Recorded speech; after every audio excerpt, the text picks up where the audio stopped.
Hi everybody, Jordy here with DisneyExaminer.com, and we are here in Rise of the Resistance here at Walt Disney World at Galaxy's Edge. And I'm joined by Doug from the Lucasfilm Art Group. How are you? I'm very good. Good to see you, my friend. Thank you very So much. I think the great part about Galaxy's Edge and this ride in particular now is that it just feels like it was here all along.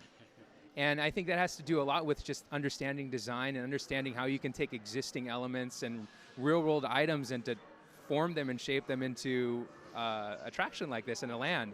So what was like? What were some of those challenges and those exciting things that you guys discovered in trying to take ordinary materials and turning them into extraordinary things? Yeah. No, that's always one of the beauties of actually designing for the Star Wars universe is that we're trying to create a timeless, world.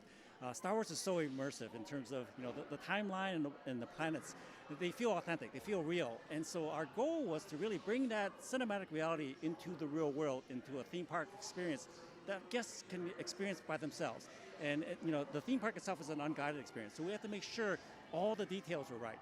Things like making sure the doors work well, because you don't know where the guests are going to go. They might go around the corner and look underneath the table. Right. You can't control what they're doing. Exactly. Yeah. So it required a level of design that was way more thorough than what I'm used to for film.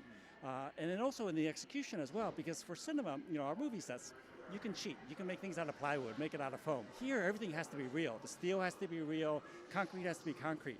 So all those mechanical things about making a real world come to life is there. But then the level of sort of bringing the Star Wars veneer, the Star Wars look to it, was something that I think was critical, because we really wanted to make sure the guests felt that they were immersed in Star Wars. Right.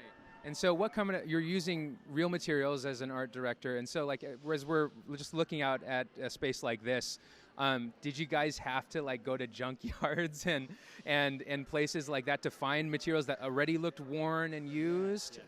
Yes, no, that's part of the thing is, when George created Star Wars, he created a used universe. So things look very real in the sense that there's a history to all the designs.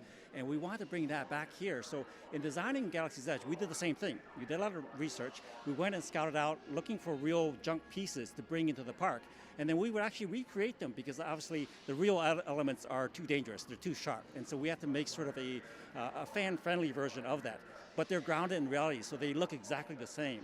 And so if you look at the Falcon, for instance, it's identical to our film version, but this is the concise Falcon. All the details in there are one-to-one to the film version. Right. And so, and an artist had to do that, like yourself. Like, what's the scale of that team-wise? Like, to be able to pull off that's a movie set is one thing, which is already large, yes. But then you also have a theme park, like you said, where it's unguided, it's guests, it's people who are just curious and want to touch things.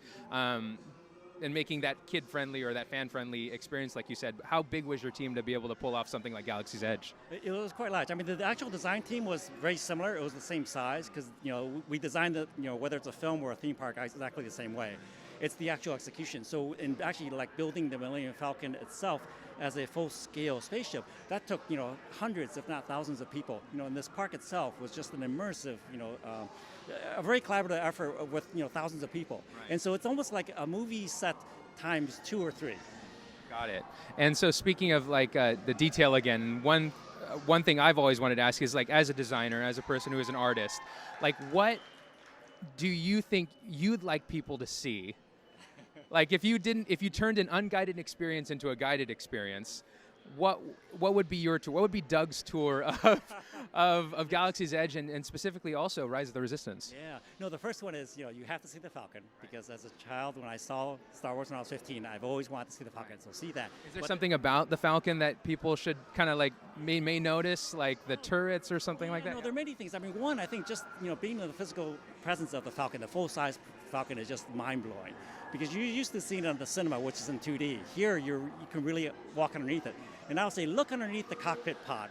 There's a little Easter egg under there, which is, you'll see it in the films as well, because part of the construction team, we always put little things in there for the fans. And so if you go there, you'll see the same identical detail. And it's a little mini Falcon. Got it. Okay. Look out for that. Yes. There you go. And then for sure, go to the Rise of the Resistance, because that, in experience, it's the most real cinematic translation of a cinematic story into a theme park experience. And part of the wonder of that is that you'll believe that you've been transported from the planet to a starship. And even though it's, you've only been transported maybe 100 feet or so, you'll believe you've gone like hundreds of miles. Yeah. Is there any Easter eggs in Rise that have you heard of that people haven't found yet? Oh, I don't know if people have found it, but there are many Easter eggs. So look for the little Mickey Mouse thing in one of the corners. It's there, so you'll see it. And then final question is are there hints of Rise of Skywalker elements built into Galaxy's Edge already? I had heard that there are things that you guys already built in that we would have no idea about until we saw the movie. Yes. And I'll save those for the fans, but definitely there are little connections because we're trying to create a very cohesive universe. Awesome. Well, thank you so much, Doug. I appreciate it. Thank you for your time. Thank you. Galaxy's Edge is open here at Walt Disney World and Disneyland Resort in California. We hope to see you guys really soon. Thanks for watching.